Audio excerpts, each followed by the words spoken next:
right, here we go with the next One Piece Q&A portion, comment corner, whatever we can call it. I guess Q&A. I love this show. I love the show. I'm always excited to record a new episode. I'm excited to take my time with it, and we'll just get straight into it. These are the comments for episode 35. I think 1135. You know what I mean when I say 35. I want to also circle back and make sure. I think there was a few comments on a couple of the other, a little bit older episodes. I want to make sure I get everything back to 32. So, but first let's do the comments that I know I have to do. So, first off, we've got Mada Koye. I don't think Bonnie is thinking about the letters not coming logically. She's only 9 years old. And it is true. My best friend is a paraprofessional and a nanny, and she babysits people. She's been doing she's like 36 now, but she's been doing it since she was 18, half her life, literally. She babysitted for a long time, and then for the last like 5-8 years, she's been a paraprofessional in the school system. But anyway, before that, she had this family she was taking. When she was 6 months old, this family hired her to watch a girl, right? A 6-month-old baby. And she watched her for the first 8 years of that baby's life. From 6 months to 8 years old. She was seeing this kid for 3 or 4 days a week. Now, they had 2 other older kids, but this baby has known her for as long as she can remember. Before the baby could talk, my friend has been in her life. Now, she has 2 parents, the baby, obviously. They're still together and still living with the baby and all that stuff, right? Her name is Alex. I will, just for clarification, I'll just say Alex. I'm going somewhere with all this, believe me. So, she's basically like a second mom to Alex, right? Well, about last summer, they moved down to Florida because my friend lives in New Jersey, right? They moved down to Florida. The family just moved away after 8 years of knowing the kid, and she wasn't even really watching them anymore. Now she's just a family friend, and so 3 or 4 times a year she'll go down there and visit them and spend a couple days with Alex, and they still have a some kind of summer camp home. They still have like a skiing camp home up in the mountains near New Jersey, and so they still come up there during the winter to ski and stuff like that. And so my friend will see Alex at that time as well. So she still sees her, still in her life, considers herself basically the kid's second mother. Well, she's now 9 years old. And I've been hearing a lot of stories about this. I've been hearing stories about the Alex since she was 6 months old. For everything, every age, I hear stories, right? It's given me a better grasp. I've never had kids. I was never really around kids. I've never helped raise kids. When I was a kid, I was around kids, I guess. But like as an adult, I've never been around kids. And so it's really given me a good perspective because now Alex lives in Florida and my friend lives in New Jersey. And they FaceTime. But when my friend FaceTimes her, Alex will be distracted with like YouTube videos she's watching or something that's on TV in the house, or seems to not want to talk to her. When they're in person together, it's fine. There's no problem. And when it's time for them to part ways, Alex will get really sad and cry and stuff like that because she's gonna miss her. They really do love each other, like the second mother, right? Yeah. So she confronted her about this.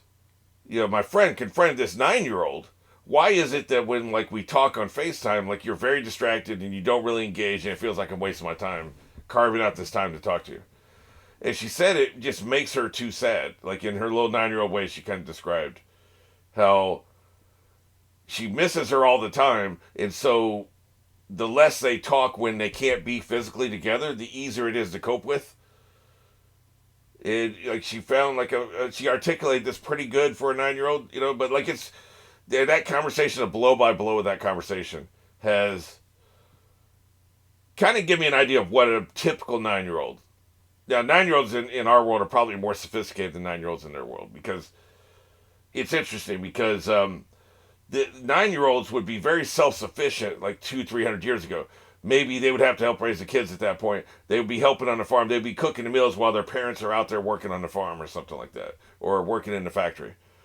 And they could literally, they'd be self-sufficient about getting meals, taking care of the younger kids, making sure strangers stay off the property. All the shit that a 9-year-old today probably would be incapable of doing. They could do that shit. But in all the worldly ways of, sex and culture and, racism and, personal politics and just all the intricacies of being online and just interacting with people online and shit. Our kids are more sophisticated than kids 200 or 300 years ago. Kids 200 or 300 years ago didn't know jack shit about sex. They weren't seeing porn. They weren't having these conversations in school. They didn't know anything. So in some ways, our kids today are more sophisticated.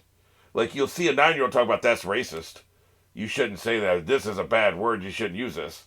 Or they will know if someone makes a sexual joke, they'll actually get the joke, right? But they can't like make a meal without burning the house down.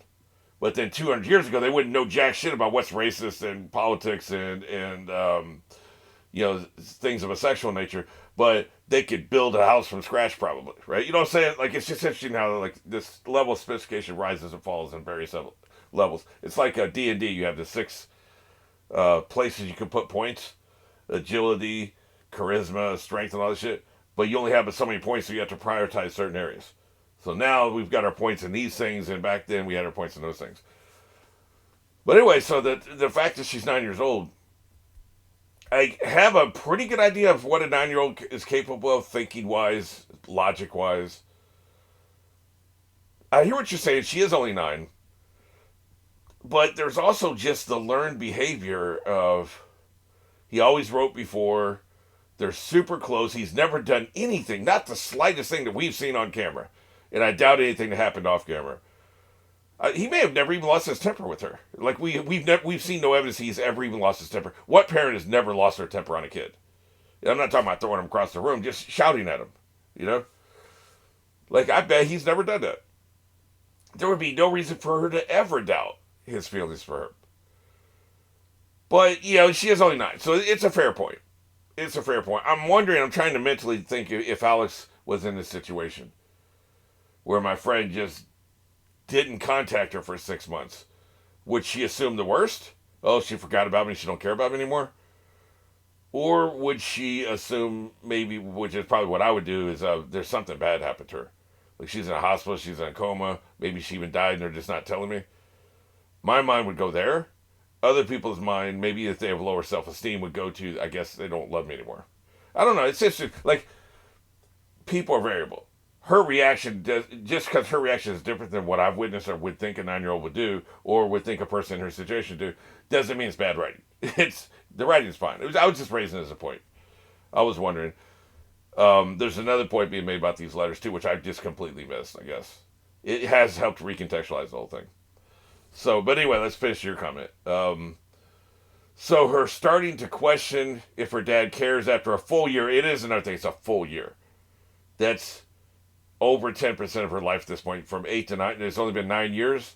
1 year is more than 10% of your life. That's a long time, admittedly. Of no letters is a big deal in a large chunk of her life so far. I agree. You're making sense. And so is HIG, which is the next comment here. It's petty and unnecessary. It's a decision she made on her own. This is the part I missed. If you go back to Kuma and Vegapunk's conversation with Saturn over the phone, Saturn states, once her surgeries are complete, you'll be forbidden to contact her or escape. So Alpha is just following orders. The deal was that Kuma could not contact her. Maybe he was hoping that they would at least allow letters, but Saturn was not playing around, and he said you will be forbidden to contact her. I guess I completely missed that. I remember when you say that, I remember saying that. I guess I thought contact her meant physical contact, right? I know it also means letters, phone calls, snails, whatever, sign language, smoke signals, whatever. I know that. But somehow, because I remember him saying the contact thing, somehow for me, it meant physically go back and check her out again. Because I assume what they're afraid of is him taking her and using his transport power to F off, and they can never find him because she's the only thing he cares about. So if he's in physical proximity of her, he can just grab her and F off. So for me, I don't see the necessity for them to have no communication, and I don't see the danger of them having communication. I don't see the problem with that. I don't know why that would be a rule, but that was the rule, right? Okay. So I didn't see it that way. And the fact that he just so lackadaisical started writing her all the time furthered that belief. So, but you're right. That's what he said. He said the no contact thing. So now we've got it creates another interesting dimension to this. And like I said, it's completely recontextualized the whole thing. Alpha's just following orders, so she's off the hook.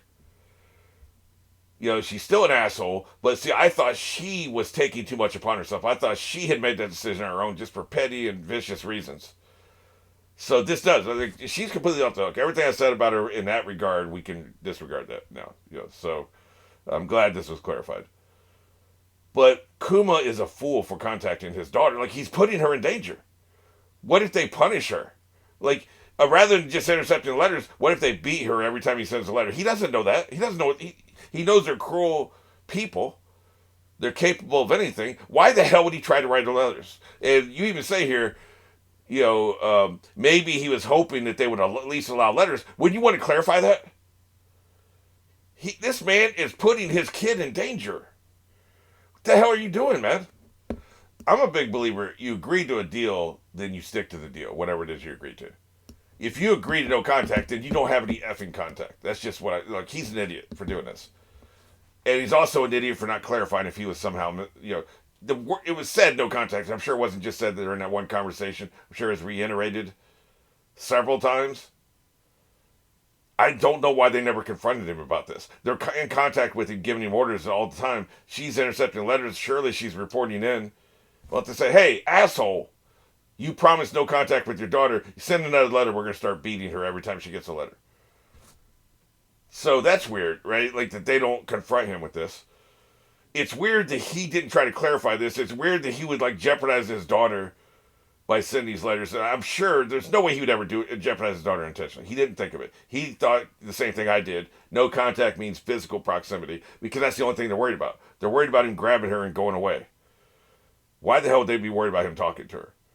That doesn't make any sense. So on the one side, Kuma's an idiot for contacting her. Maybe naive, maybe oblivious, maybe distracted. You know, I'm sure there are reasons. Like, I'm not really condemning him, but like, it is stupid to do this. But understandable. He's not really in his right mind for a variety of reasons. Not just his daughter's in danger, but he's going to be losing his mind and his free will soon. That's a sword of Damocles above his head.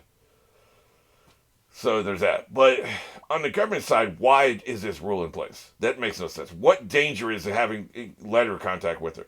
Like, how does that affect anything? Let them talk. You want him pliable. You want him compliant. You know, like, you're not really worried about her state of mind, but like, you're worried about his. You want him to eventually volunteer and finish going through with the final part. I know you have your daughter, but it's carrot and stick. Any good manipulator knows you have to use both. You can't just use a carrot, and you can't just use a stick. You always use both. How much of each depends on the circumstances. But the carrot is you at least let him write her. What the hell harm is being... It's not even like talking on with a snail, where you can like slide her some information real quick. You can read the letters before you hand them over. So both sides are stupid. Before, it was just one person was stupid. And so I will return to my previous point. Their unnecessary inhibition of these letters, their unnecessary quarantine blockade of these letters, might actually cause the downfall of the entire government. If she comes out there, if she strikes a blow, maybe she kills Saturn. Or maybe she joins with Luffy and they take out all the elders and they take out Black Hoodie together, and this is the ultimate power couple, literally and figuratively. All inspired by the fact that they wouldn't let her get letters from her dad. Then they dug their own grave. And this is just perfect. That's the beauty of storytelling. The irony. Alanis Morissette. This is actual irony. The one petty thing you didn't need to prevent that you prevented is what caused your own downfall. You're worried about everything else under the sun and you didn't worry about this one thing. Not that you can see this coming, but that's why you don't do petty, stupid shit. Be as gracious as you can in victory. If you're gracious in victory, your victory will remain assured. You know? World War II would never happen if the Allies had been gracious in victory at the end of World War I. No, they wanted to punish people. You pissed us off. Now we're going to punish you. We're going to make you feel bad. We're going to have people starving in the streets. Now what? Ha ha ha ha. Boy, did we get you. Yeah. And did it come back and bite you in the ass? I think it did. You had to be gracious in victory. They weren't gracious in victory. They had won. And look at them. We don't know what's going to happen ultimately. Maybe she's just a little side character. We never see her after this arc. Maybe she dies in this arc. Maybe ultimately it doesn't really amount to much. But that's why I'm glad I'm saying it now. Rather than with hindsight, we get to the end of the story and find out she's the one that kills Black Hoodie. And she would have never left the church and never left that island. She would have waited for her dad. At least until she got the news. And then we're talking about there's a year less experience, a year less on the the voyage, on the high seas. Maybe it all plays out differently. Who knows what happens if she waits? She would eventually went looking for him once she heard that he was like just gone, and there's just clones running around everywhere. She would eventually look for him. That delay could have really been the difference. So I still think it's dumb. But also, if you agree to something, you stick to your goddamn agreement. Like, so Kuma's done for contacting her. And yeah, Alpha, I'm off her ass now. She's still a moron for getting drunk, shaking that ass in a bar and trying to impress people with her stories. That's still stupid, but she's off the hook for the other shit. So thank you for explaining that. Like, I completely missed that. Which is why I'm not being too hard on Kuma either, because if I missed it, and I'm analytical, I'm not emotionally involved, then it's understandable he missed it, because I made the exact same mistake he did. I was thinking physical contact, that's the only thing that matters. Okay, to the rewind comments. First one's Marakoye. Honestly, I almost wish you'd have done the whole series in the rewind format. I agree. I've been enjoying this a lot more than I thought I would have. Barracuda was saying something to this effect. If I had done the series slower, but I'm not much. I like autopsying past experiences, past projects to prevent mistakes from carrying forward to new projects. But we'll never be in this situation again. There will never be another masterpiece anime or show or anything. I'm never going to watch Grey's Anatomy, and it's not a masterpiece. But there'll never be anything I watch that has a shit ton of it. Like, to this extent. This much of a shit ton. We're talking about a metric shit ton of episodes where I should take my time. But I'm gonna go, the rewatch idea as in rewind format, I think is very exciting. And so I'm definitely going to do that. And I will react to it at the episode the second time. And then also do a rewind. And it'll probably be shorter, and it'll probably be all together. Simply because, for a lot of this stuff, there won't be any speculation because I'll know the answers to the questions and what the possibilities and how things will play out for the most part. But it would have taken so long. Say you did 2 episodes a week with that, a full discussion and rewind. By now, you'd only be approaching the end of Enies Lobby in the Water 7 saga. Or around episode 300 by now. Crazy. I would have done 3 a week, at least. I was doing 10, sometimes 15 episodes a week. Not every week. There were weeks I couldn't do any, right? But I could have easily done 3 a week, I think, for sure. The problem here is, I think it works best if there's a delay between episodes. So you're not binging at all, right? And so it's really hard to get ahead in that case. Because I'm waiting for comments. Because I like at least 24 hours in between, the release and the next episode so we can get the comments and we can have a conversation, a dialogue. And there's a lot of back and forth. And I don't go into the next episode with the same preconceptions I had in the last episode. You catch it immediately, like with this thing with blaming Alpha. You don't have to hear about Alpha anymore. You don't have to hear about she made a stupid mistake on her own. By the way, back to that for a second. I have a lot better feeling for a organization making a mistake rather than one individual, one low-level bureaucrat making a mistake. Saturn making this mistake of not letting him write his daughter, to me, hits different than Alpha number 26. They probably have 30 people at her level, rank, or whatever, in CP, the CP organization, Cypherpol organization. Her making that mistake, and toppling a government with her mistake. So, if the person at the top makes a mistake, them's a breaks. The game is a game. You made a mistake, you eat it. I feel a lot better about that. I would be pissed If I ran an organization and second lieutenant number 27 is the one that caused our government to collapse. If it's my decision, hey man, the game's a game. If it's that son bitch, I'd be so furious. So I feel differently about this, considering that Saturn is the one who made the mistake, and maybe this went all the way to the top for all we know. HIG.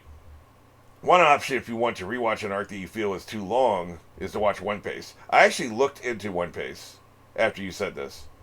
They have a website. Apparently they've done the entire series now. And I don't know. First of all, I thought it was an actual licensed organization doing it. Like it was a second studio, and they were trying to make more money off the same project. So it's official, authorized. I've always thought that One Piece was authorized. Like they just commissioned a second studio. Here, take this shit, make it shorter. And I'm not saying anybody misled me. I just didn't understand it was like a fan project.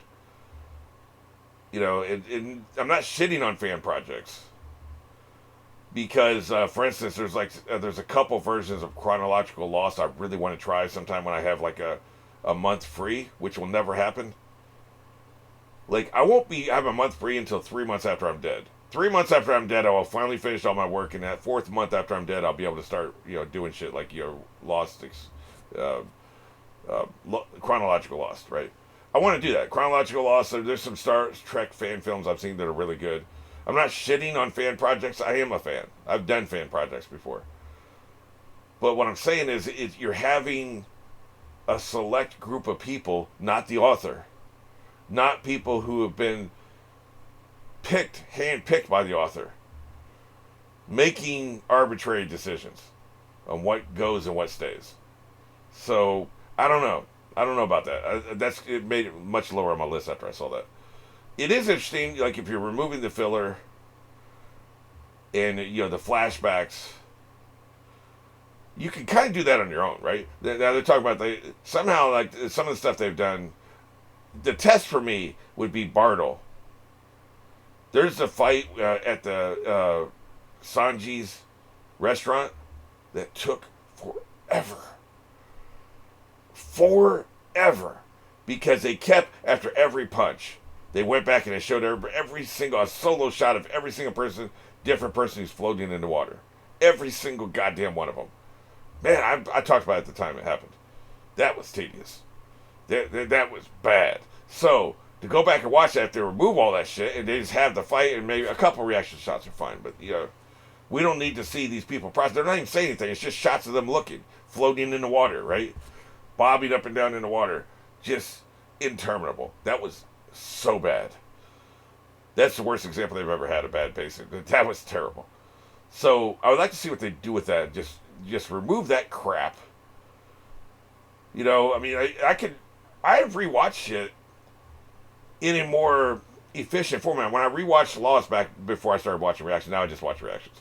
But when I used to rewatch Lost about once a year, I would have the remote control in my hand, and almost all the flashbacks would get fast forwarded through just immediately off the top.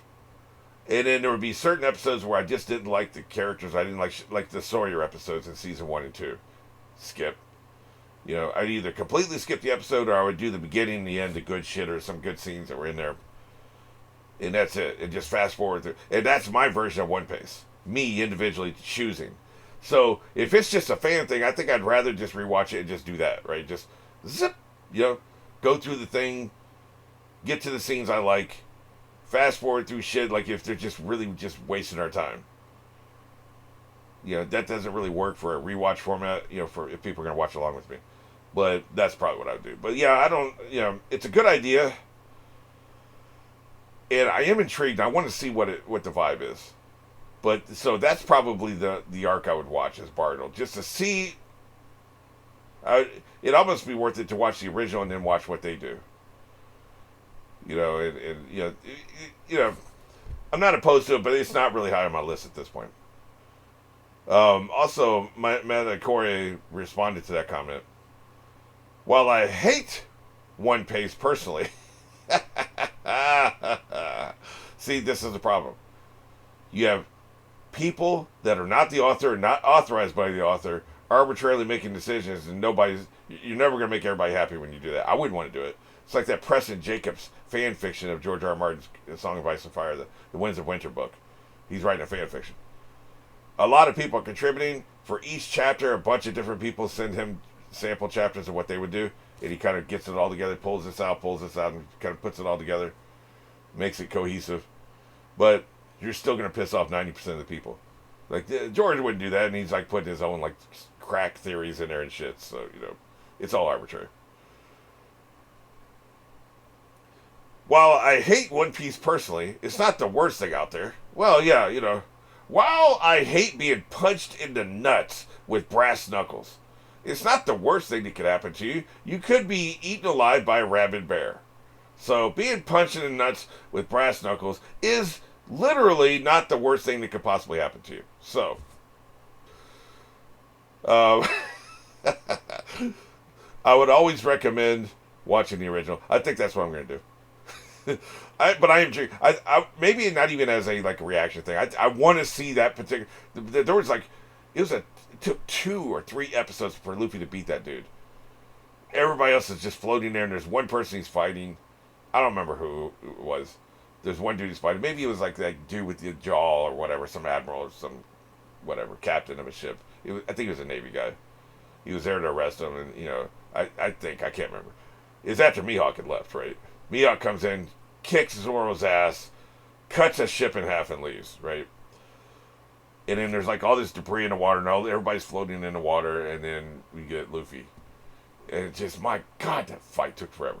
I want to see what they do with that. But I would have to rewatch the original first, and then watch. I'll just do it on my own time, and then I'll give a report in one of the podcasts or something. But I rewatch the original, then immediately watch theirs, and then that would tell me all I need to know is this thing worth my time or not? One Piece. Yeah, it's an interesting idea. So we'll see. HIG. We see the first baby transponder snail in episode 103. Still pretty close to the start of the series. Interesting. I wouldn't have called that. I would have said like 300 or something. 103. What episode was that? At Spider's Cafe. The enemy ringleaders meet at 8 o'clock. March 2002. Listen to this. They're talking about the songs, right?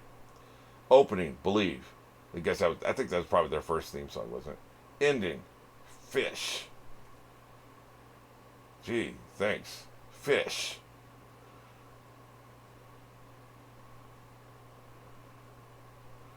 What is this, Red Dwarf? Today's meal is trout a la carte, something like that. Fish. Anyway, nobody's seen it, so. Baroque Works plan starts to take effect, and for that, the number agents gather to meet Mr. Q. Meanwhile, the crew finds out that the rebel army has moved out of Yuba and headed to Katori, and the rebel leader Koza is determined to fight against the king. Okay, so we're doing that. 2002. I got my first car phone in 1996. My girlfriend at the time had one, and I thought it was really cool. It was in a bag, and it plugged into the lighter. Didn't even have a battery, just plugged in the lighter. It was on when the car was on, it was off when the car was off. That's just how it worked. So you could drive and talk, right? And that was it. Yeah. That was 30 effing years ago. Anyway, first cell phone, Dad and I he bought his flip phones. We probably had those by 98, 99. 2002 feels about right. Like, that's when those cell phones were taking over. One more statistic. I like to be fact grounded. Like, it won't tell us anything definitive, but I still like to have the facts in my hand rather than just pulling shit out of my ass, right? In 2002, 62% of American adults had cell phones. That's pretty damn definitive. But that's not when he wrote the episode. So let's say 1999. Wrote the manga that the episode is based on. 32% of the population had cell phones in 1999, United States numbers.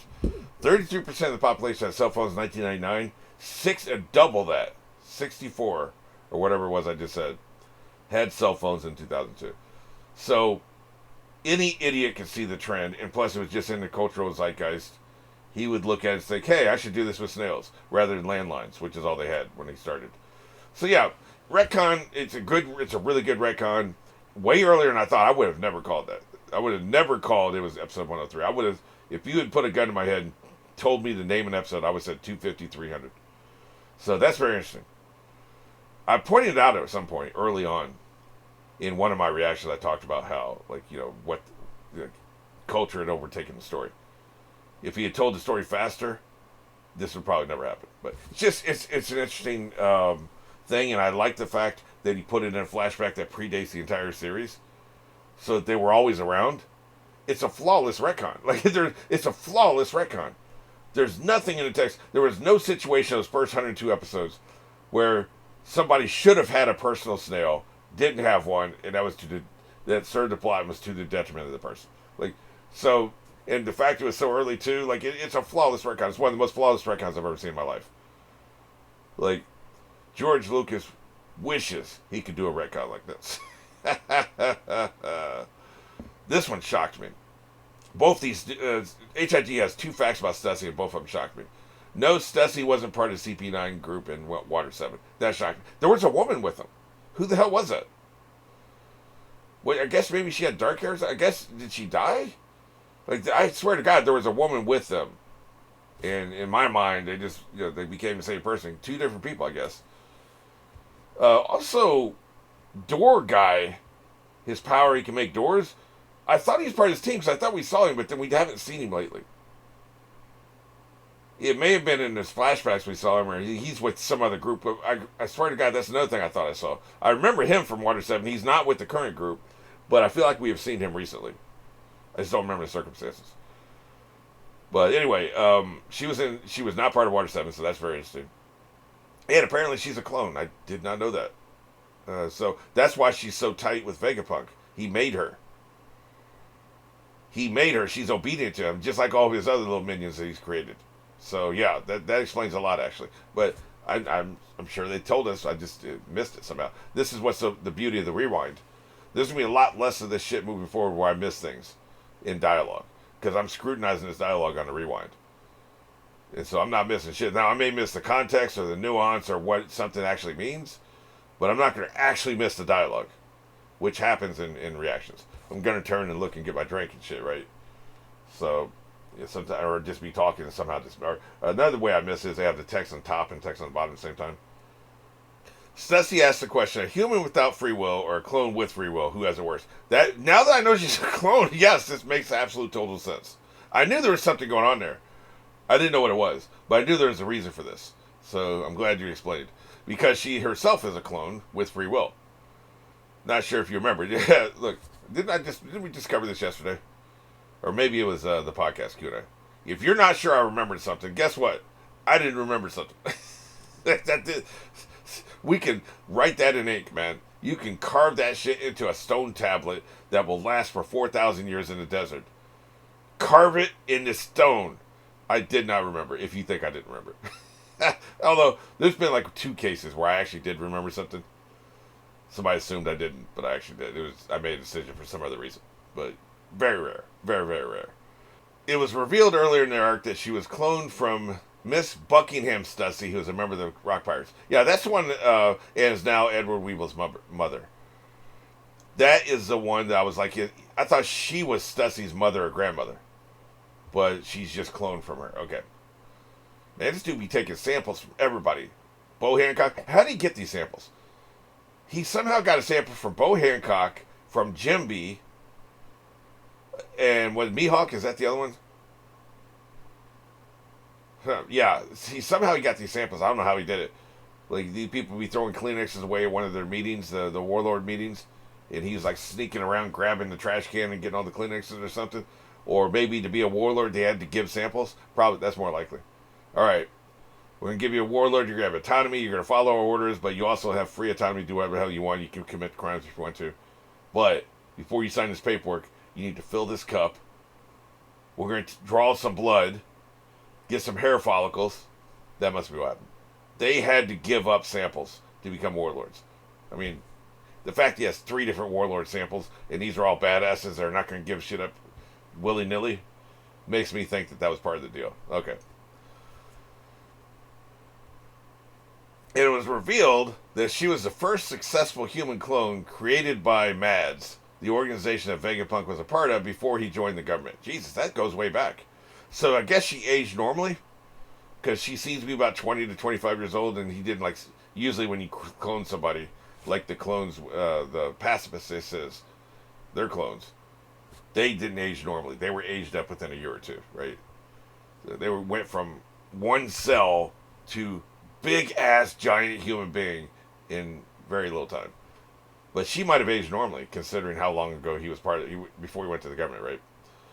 The reason Stussy asked the question is because she's trying to be self-deprecating and doesn't believe that she is a real person.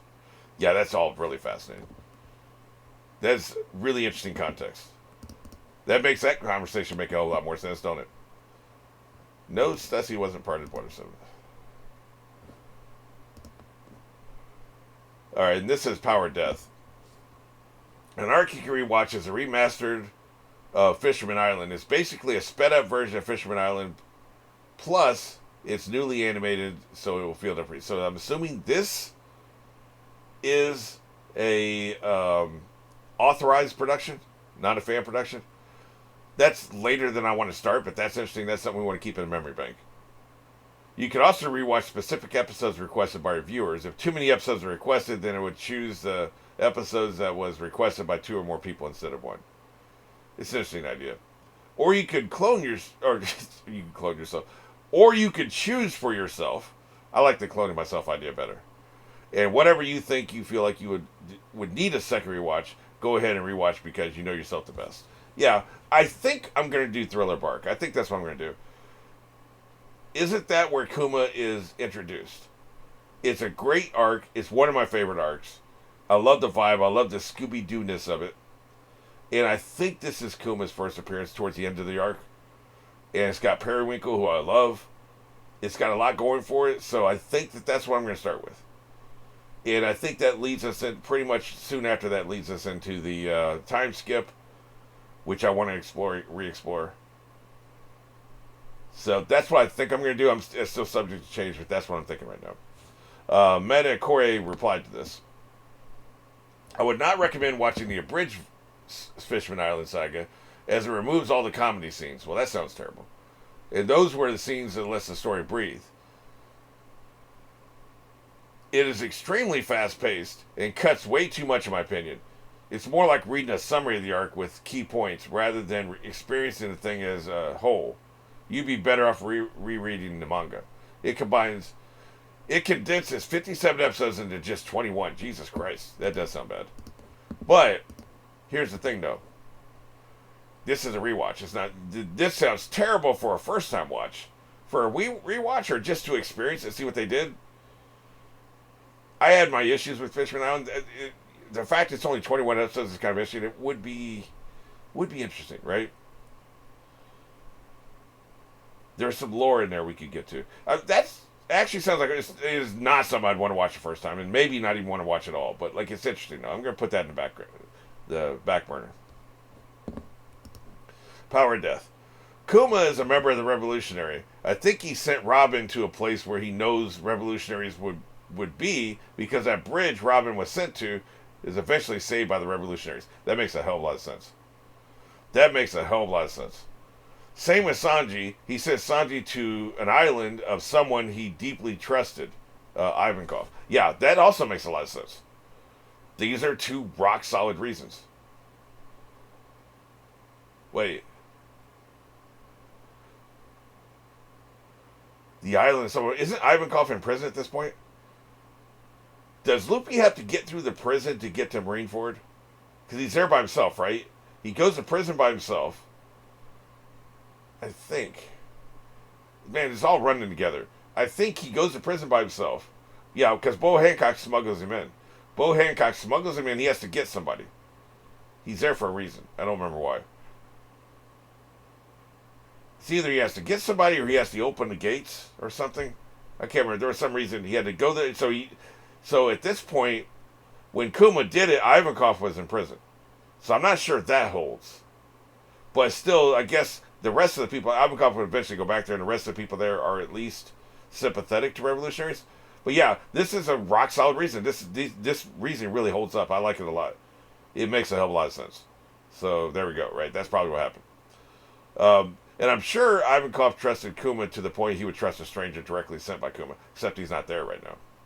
This is just my guess. You can interpret it in any other ways. No, this is right. I think this is a really solid guess. He sent Sanji to the island because they're revolutionary sympathizers there. And I think he kind of wants Luffy to at least be exposed a little bit more, or some of his crew be exposed a little bit more to the revolutionaries. Unfortunately, the two people he sent to the revolutionaries, neither one of them have even talked to Luffy about it, as far as we know. Robin has not shared anything that happened with the revolutionaries, or Luffy's dead. And Sanji hasn't talked about it either.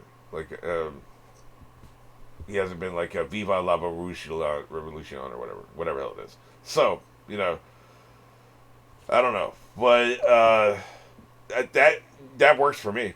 I just, you know, a reasonable theory is better than just what the hell do you do that for? For me, that's all I need. I just need a reasonable theory. Then the mind quiets after that, right? If there is no reasonable theory, it doesn't make any damn sense. As for Brooke, I have no idea why you sent to that place. I guess for gag? Well, here's something else we might need to think about. Is it possible Kuma didn't just send Straw Hats to places where Straw Hats can be trained up and be stronger for Luffy in 2 years? Is it also possible a consideration in some cases was this Straw Hat can help these people? Kuma likes helping people. Wasn't the place Brooke went to under siege by other tribes or something? They were being persecuted or something? Like, isn't that right? The people he sent Brooke to were being persecuted by other people who were assholes. Kuma didn't have time to take care of himself, so he sent Brooke, because Brooke is like, okay, well, how much can Brooke learn? You know? Like, what can he be trained up with? Like, he's pretty much a finished product. He's 80 years old. He's a ghost. He's a skeleton. His powers are his powers. There's no other skeletons to send him to learn better skeleton powers. So nobody can train him. There is no suitable place I've run across in my travels of the world to send him. So I could just send him anywhere. There's no suitable place to send him. So, since there's no suitable place for him to go train, why don't I just help some people? I think he sent Brooke there. That's my theory. He sent Brooke there to help those people, not to help Brooke. Good enough for me. Power of Death SBS reactions can be really fun to watch after you're done with the movies. Yeah, I don't know. I mean, like, it might. I think this is also about SBS reactions. Mandikora. I think SBS reactions discussions would be great. Most of them are silly and not important, but some are very important and insightful. Well, fortunately, I have a tribal council, a group of research assistants, a bunch of librarians who can curate for me. Tell me the best ones to do. Like, because what I really care about, he has a great sense of humor, that's fine. But, like, yeah, he's done a shit ton of these. Like, he's done a metric shit ton of these. Which ones talk about the lore in a really involved way? Like the ones that go into a lot of detail about the snails. You know how obsessed I am with the snails. About the world building, like the islands. About local power structures, whatever. Like culture, history, the world, that shit. Why people, I don't care, like, why people dress the way they do. I don't care about the crazy hair. But, you know the shit I like. You've been watching me do 1,136 of these. So, you know the kind of shit I like. You know the ones I won't like. So, some of these you can just immediately dismiss, right? There's just nothing in there that would be of interest. But maybe you could curate a list for me. That's worth a thought, right? All right, well, I think we're there. We're good there, so I'm going to go ahead and get into the reaction.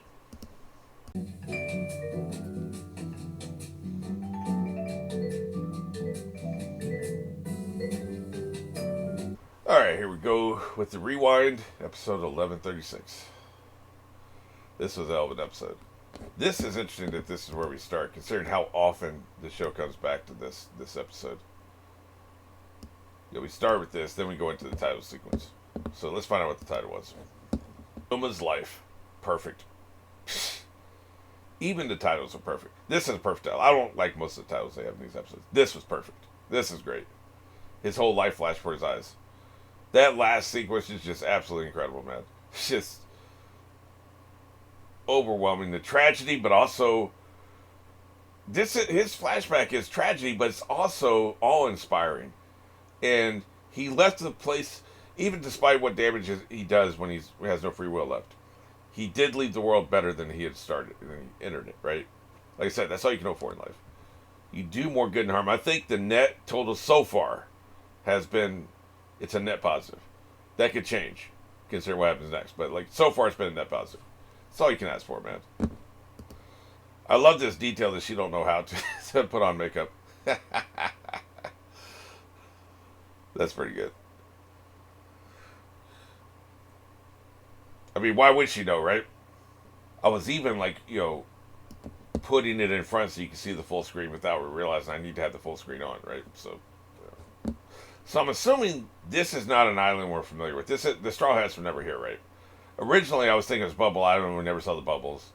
They just found out where he was, but of course he can transport away, and she doesn't know he's doing that. So it's some random island they went to that we don't know the name of. They say injured elders and children are left lying in her wake. Yeah, because she turns them into them. I mentioned that during the reaction, but yeah, of course they are. I do like that the Navy, these are just grunts. They're foot soldiers. They think they have the moral high ground. They're absolute trash for targeting old people and children.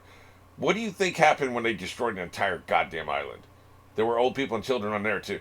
You can get off your damn high horse and go take a seat. Take several seats. With your moral high ground bullshit. I know these are small fries. They don't know what the hell they're talking about. But they don't know what the hell they're talking about. So, bullshit. Yeah, he's over here. I wish that they could have talked. He kept his word here, even though he violated his word about contacting her for 2 years. Dumb ass. This is interesting. The first time we watched this, I thought this was just a random person that had seen Kuma, like a person who's living here. I didn't clock that this was one of her crew members, but then I saw him with that shirt running with her. So what's going on here is he talked to somebody who said where Kuma was. This is a small thing, but it's just, I'm just realizing this from us. He said he was that way, right? This is one of her dudes. Because it's a very distinctive shirt. Apparently he has a bunny rabbit tattoo as well. This dude loves bunny rabbits. I assume that's a rabbit. Anything else it could be is just too dark to think about. So I like that she wants to look for him too. They don't really show that part because we only see his memories, which is interesting because mostly these flashbacks have been his memories, but we have been seeing a lot of her shit as well. Which, if she's the one to access the memories, she would be probably mixing all this shit up in her mind, being okay, this happened when I was doing this, and this happened when I was doing that. She puts all the pieces together. So she puts together pieces. She gets his memories of being in the same town when she was there, and now she sees both sides that can put together to fit a narrative, to form a narrative, right? So that's why we're getting some of her shit too. But we haven't seen any evidence that she was looking for Nika, but I guess she's on the lookout, right? By the way, like I mentioned during the reaction, I love that what we saw Kuma saw him training to do, this was his first move, right? The first thing he learned to do is what he uses against Arlong. That's very interesting. Is this the first time he uses it in the series, Battle Axe? Probably. But I love that. I love that they did that. I do ask why this made Luffy famous, because Arlong is just a pirate crew, right? Not even a really high-level pirate crew, I don't think. So why would... I guess it just put him on the radar, I guess. It made the news. Because Arlong had a pretty good operation, a pretty big operation. Probably an annoying operation to the government. Let's see what else they say here. Rose to prominence as a pirate. Well, it helped him as well, I guess. But it did make the news because people start talking about it. For what? None of your goddamn business. I do what the hell I want. By the way, these world maps back there. Look at the size of that continent. We haven't seen anything like that. Unless that's a blow up of an island. It could be like a one island blow up rather than like a continent with a couple small islands. That's probably what it is. Because I think this is a world with just nothing but islands, except for I guess the Grand Line or whatever. Which maybe that's what that, but that doesn't look like the Grand Line we've seen. Kind of looks like Africa and Asia and Europe, you know, a little bit. A bastardized version. Yep, it made the news. Defeated the Arlong Pirates. I guess anytime a pirate gets his ass kicked, if he's any kind of level, it would make the news, right? I love, by the way, this whole sequence. First of all, she really knows how to energize a crowd. She knows how to work a crowd. She's good at that, right?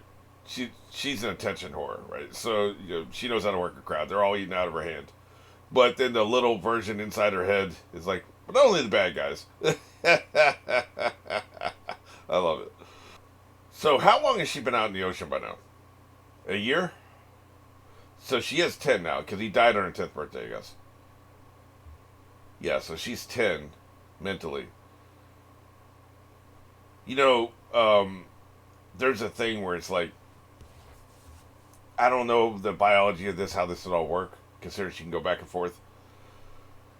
But once you hit puberty, there's like all these chemicals that start flooding your body that weren't there before. You know, and so she goes from not having those to being flooded with them immediately as an adult, as 19 or 20 or something.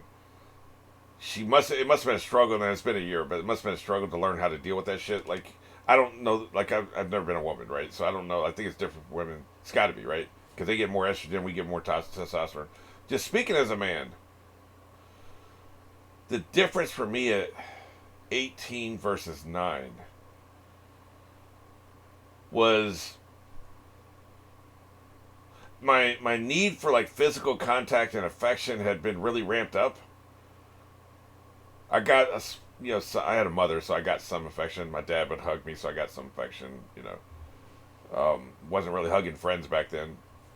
Had no girlfriend, obviously, at 9, but like it wasn't something that was ever present in my mind at 9. At 18, it was very present. So I think there's like the chemicals give you like a need. You're like touch starved. As adults, we get touch starved. If we don't get touched, it can actually be detrimental to our mental health. You don't sleep as good and everything else, right? You get depressed and all that shit. That comes from the chemicals. And like I said, I'm not a doctor. I don't know what the hell I'm talking about. But there's got to be like, there had to be a lot for her to deal with that she wasn't ready for and used to. It's one of the reasons she's so crazy, right? She's just really out there. Just very in your face and temperamental as hell. Probably because of that, right? But yeah, the doubt here on her face. It's reasonable, like people talk about it. You saw the Q&A earlier in this video. It's reasonable for her to doubt her father, I guess. I don't like it.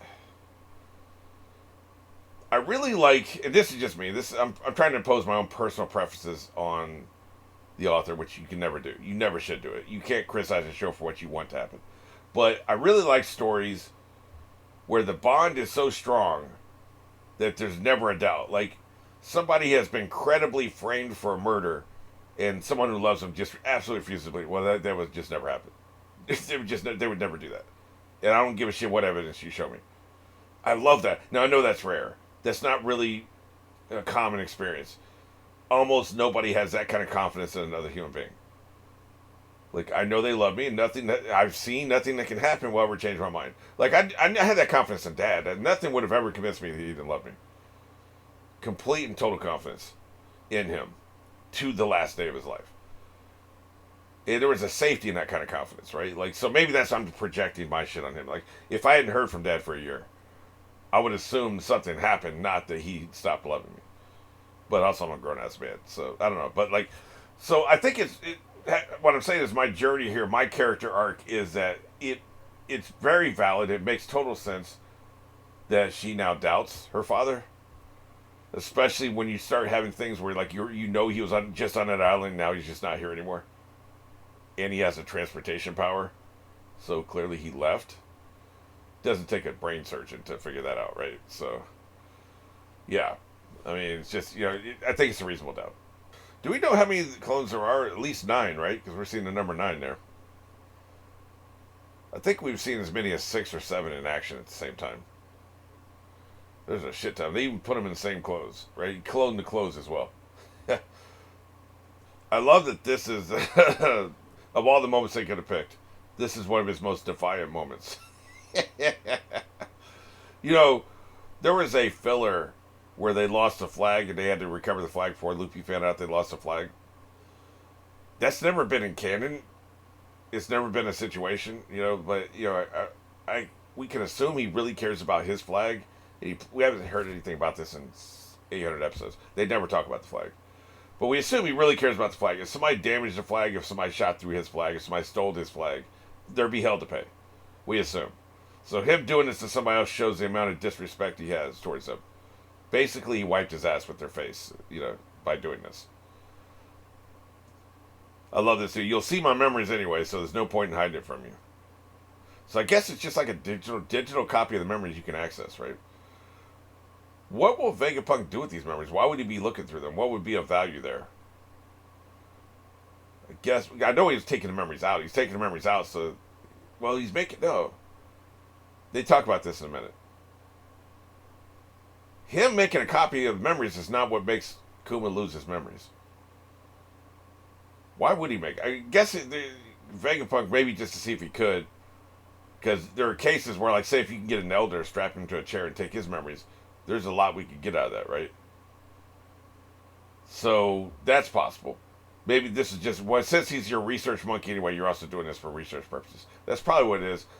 I can't think of anything intrinsically Vegapunk. Now, we love these memories, and there's a lot of information there. For Vegapunk, what would be of value in Kuma's memories? Nothing I can think of. But except something like this, which he's just going to tell him anyway, right? So, coincidence or not? Coincidence because of Dragon. He'll be a dragon son. He also defies the government with his rubber powers. But I think he's also coincidence. Nika defied the government with his rubber powers, right? He had the human fruit before this. The Joy Boy fruit. That's what I think he's also talking about here. Yeah, he's exactly like Nika, my hero. Yep, they're definitely drawing strong parallels here. We don't know what happened to Nika. I'm sure we'll find out at some point. We may even get Nika flashbacks. Wouldn't that be something? Yeah, it's interesting. I just announced what I'm probably going to be doing is Thriller Bark next. This is the relevant portion of it. But it'll be interesting to see all, because he has several conversations with Mora and stuff I want to get back to and check out. I want to see it all. I think everything in that arc is interesting. But that'll be some stuff I'll really enjoy doing. This is really interesting. This would even knock me unconscious. He has a hell of a lot of respect for Zoro, just like the rest of us do. I think people have forgotten. I had forgotten that Zoro did this. There's been so much happening, man. So many moments. Zoro ate this. The pain and suffering. He ate it. And it is interesting. Because we know that Kuma takes it upon himself. Like he would cure people and basically eat their pain and suffering. Absorb it within himself. And he's talking about this is so much that it would even knock him unconscious. And Zoro ate it. Now, I think it did mess up Zoro quite a bit, right? But, like, he's a tough dude. One of the toughest people in the series. I like that a lot of what we're getting here is in his internal thoughts that we didn't get at the time these things happened, which adds a lot of new context, right? That's good shit. First of all, I like that he's standing on the mouth with teeth. Second of all, I guess I missed this line of dialogue here. He has good companions. I should have expected no less from your son, Dragon. Yeah, he does have good companions. Some people just have a way of having good people gravitate to them. Christopher Nolan is as accomplished as he is. James Cameron's as accomplished as he is because they have other people they rely on. They have a team, a posse. And they trust those people, and they're really good people. The bannerman of the new generation, Port Gas D-Ace's public execution is now set. Looking back, what do you think the Navy was trying to accomplish here? Did they want to kill Whitebeard? That created a power vacuum that then Blackbeard stepped into. It didn't make the world a better place. I don't think it was a good strategy. What were they trying to do here? You could have just kept Ace locked up. All these other people are locked up. Crocodile's locked up. Crocodile's been a hell of a lot more embarrassing to the government than Ace has. Crocodile's one of their warlords. Now he's in prison. Until this. So, what were they trying to accomplish here? Whitebeard was dying. Did they not know that he was dying? Just let him die. Were they afraid of what would happen if he died and somebody took over and everything's in set, right? Because a lot of people, a lot of Whitebeard's people died, were injured, and then they got scattered and consumed by Blackbeard and, maybe Big Mom and Kato. Maybe a transition of power. Transition of power to somebody else, a Whitebeard's second in command or something, would have been more dangerous. They knew Whitebeard was dying, so they needed to kill him, as well as kill or damage a lot of his people. Use up a lot of resources. I don't know. I mean, I don't think we've ever had a definitive answer to this. We'll probably find out when one of the elders has his flashbacks, right? They were thinking something. We're not sure what it was. I think one of the clues that she's a child is she sits immodestly. I don't think any grown woman's going to sit on display like this with their legs spread. So I think this is a very subtle clue that she's a kid. She sits like a kid. Also, I like that these people are just enjoying a nice little dinner. Maybe they're lovers, maybe they're friends, who knows. They're enjoying this nice little dinner. Look at their faces when they see Kuma here. Yeah. I don't know why they're quite so shocked unless they recognize him. They must recognize him.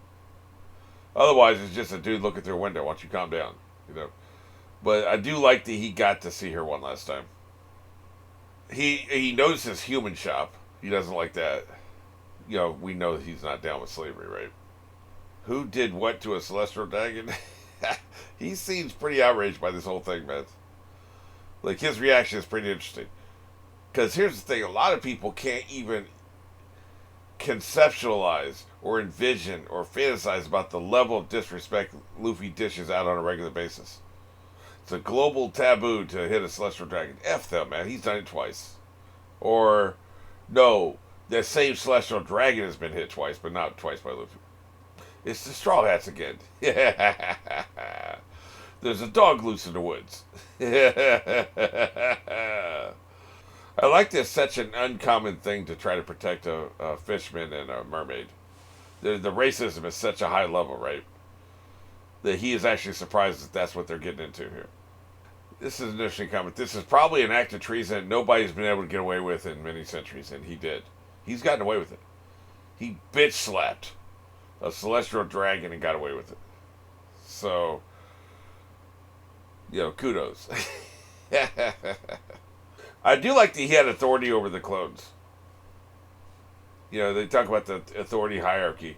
It must be him and Axeman are probably on the same level. The Vegapunks are next level up, and then we've got the Elders and maybe Black Hoodie above that, right? So, CP9's in there somewhere. Cyberpol as an organization's in there somewhere. Interesting thing. See, I thought my headcanon was he was collaborating with the revolutionaries when he did this. He wasn't even in touch with them. He even says, "Forgive me for disappearing without a word." So he never even had a final conversation with them. That's interesting. That's not what I thought was going on here. Temporary trauma for the greater good. In the moment he was traumatized, he didn't know if they were alive or dead. He couldn't protect even one of his friends. This is his second lowest point in the entire series. The lowest comes just a week later. So that was a rough week for Luffy. Okay, this is what I missed. A self-destruct switch. I was looking at the construction. Punk Records is almost finished. The state of the construction. I like the levels of it, right? It's a giant egg. I don't know how I never saw that before. It's eggland. It's a giant egg. Again, the author is obsessed with birds. What a weirdo. But because of that, I didn't catch that dialogue. A self-destruct switch. So I only heard this. I saw this. How much do you fear Kuma? And then you turned him into a deadly human weapon.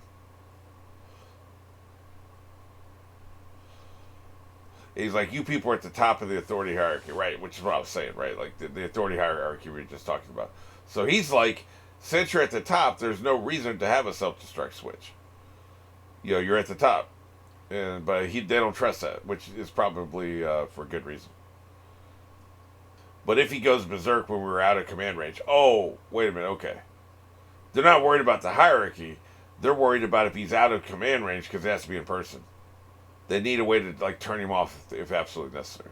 That's actually reasonable. I think that makes sense. Who will stop him and how? It would take somebody really powerful, right? So no, this makes sense. And so they have this in their back pocket, which I think is setting up what's going to happen later. So maybe he won't be revived. Maybe they will combine mind and body again for him to have one final conversation with his daughter, say goodbye to her, and then they blow him up. Probably what's going to happen. That's what I think is going to happen now. Because why would they talk about this self-destruct switch? It has not come up since then. We didn't see him just suddenly blow up somewhere. So, but we know that his body's out there rampaging. He's going berserk, in other words.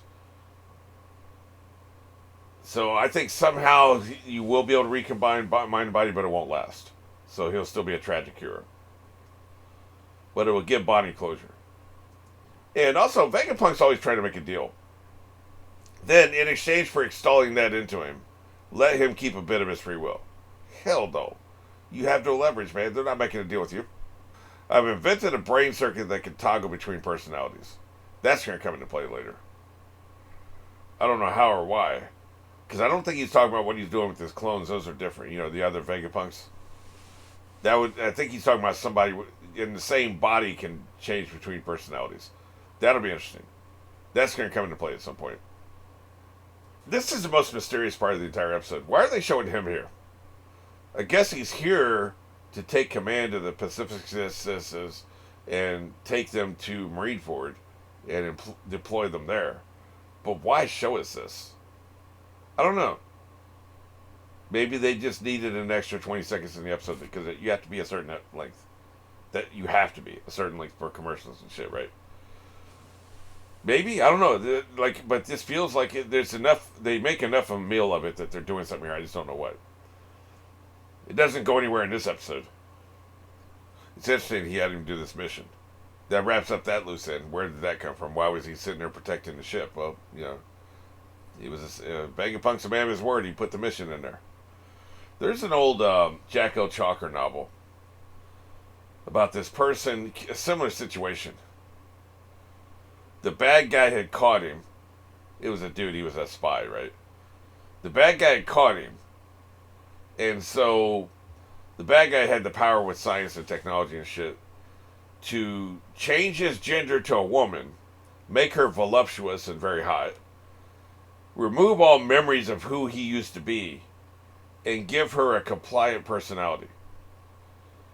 And so she would just basically be his sex slave, essentially. So you take a spy, turn them into a woman, make them super hot, make them brainwashed and compliant. Nothing of the host remains. There's nothing left. Except there was a rebel scientist in that person's team who put in a kill code. It was like a secret mission that when you reach a certain situation, somebody else who knew about the code could say a phrase, and then all of a sudden, this compliant, loyal, brainwashed love slave would suddenly turn and kill that dude.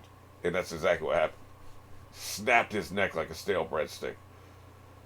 And so he's like, look, I can't stop them from doing this to you, but you will get your revenge, is what the scientist was telling him, right? This is kind of like that. It reminds me a little bit of that, because basically you're losing all your free will. But in that case, that was not consensual. He didn't do it. He didn't agree to the procedure, right? That was written shit. Late 80s, I think. I mean, Jack L. Chalker's almost been dead for... He's been dead for at least 25 years. Maybe 30. Brilliant writer. You should check him out. If you like One Piece, you would like a lot of his novels, I think. It's a lot of science fiction and fantasy, which is right at this dude's ballpark. The author probably has read Jack L. Chalker. It seems like his vibe, but I'm not saying he copied him. I'm just saying it's a story that reminds me of that, you know. This is interesting. I didn't catch this either. Nika is merely a legend. But I told Bonnie. There is a warrior who will make everyone smile moving to the rhythm of the liberation. So he doesn't even believe.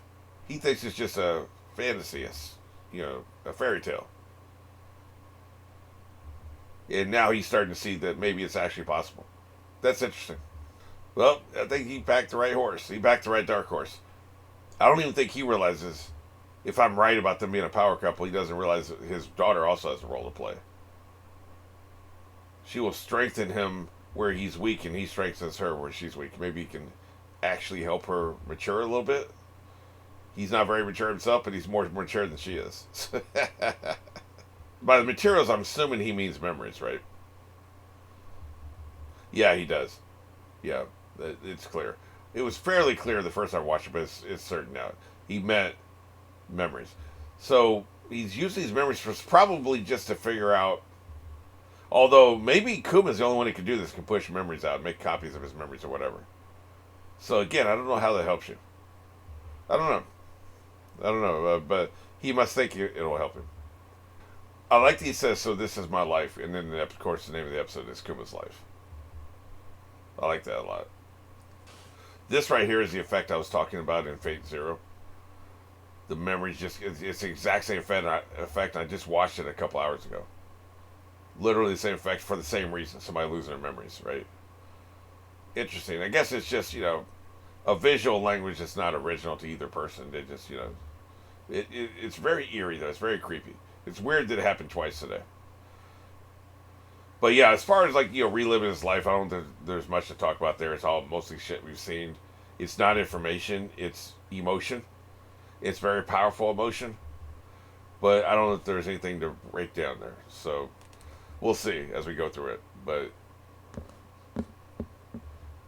it was just a very powerful viewing experience, and you notice like a lot of it during when I originally watched it, I wasn't even talking that much. That's how powerful it was.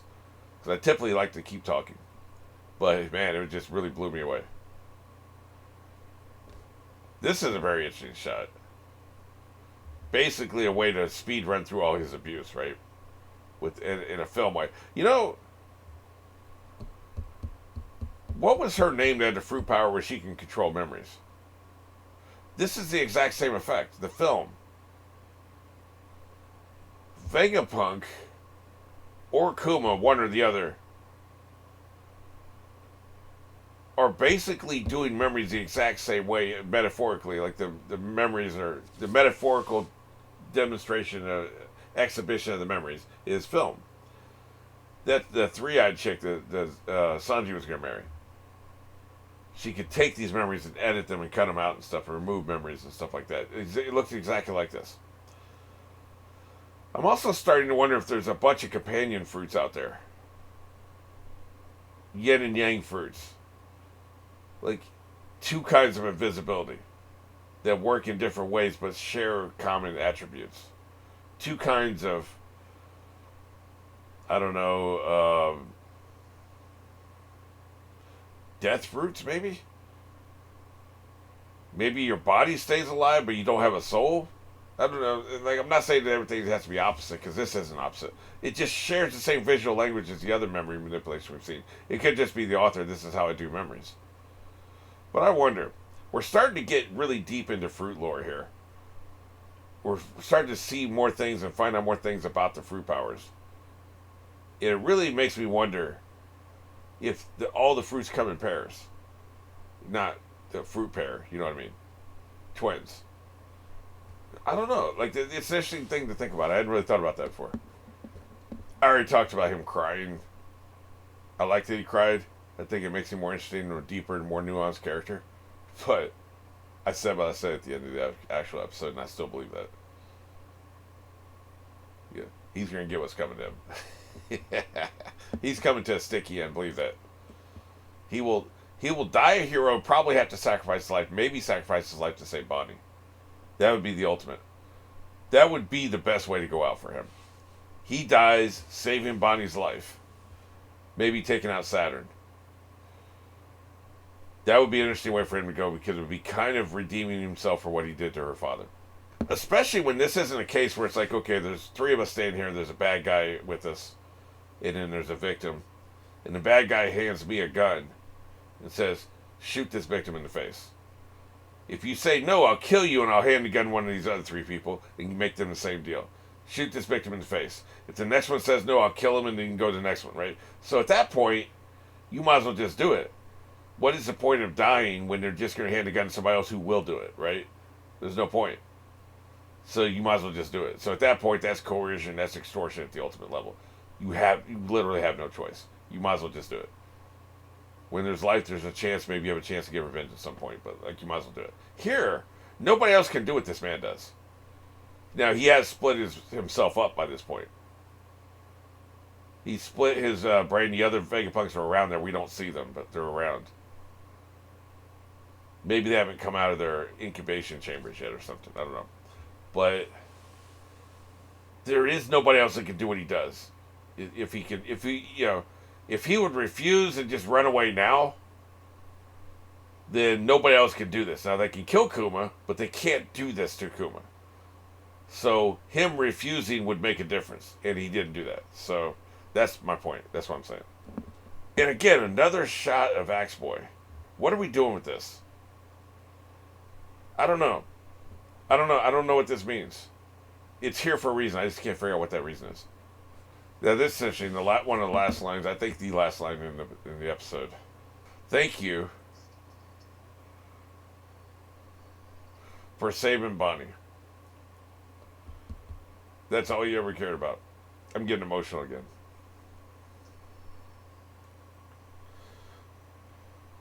This is what I want to talk about. Could you tell her this when you see her?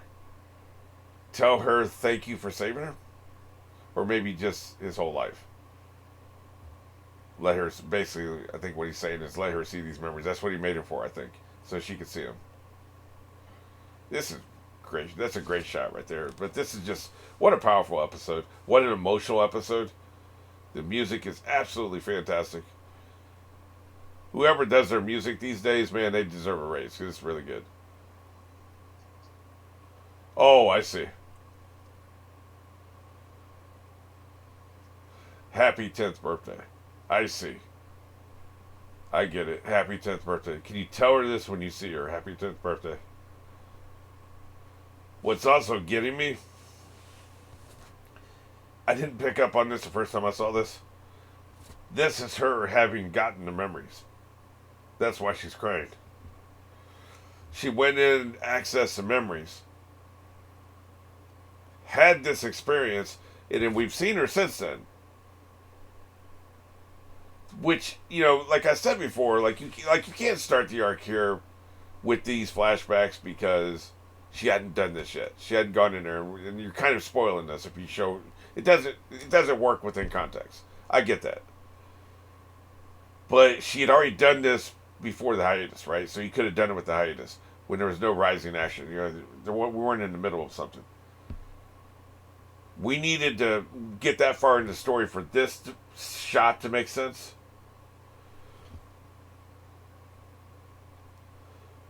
She finally... We needed her to doubt her father for this to work here. Because now she knows how much he loved her.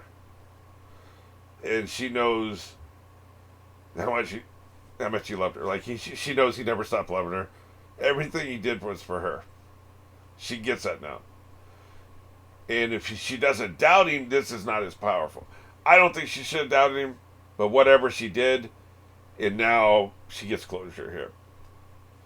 This is a closure other than if he comes back, right?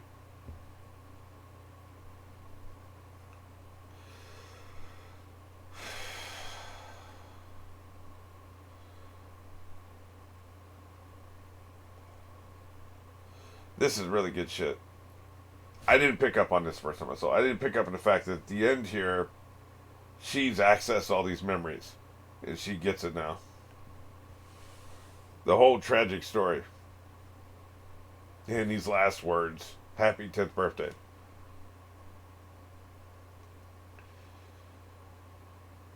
Well, I guess when to hear it, I'll go have a good cry.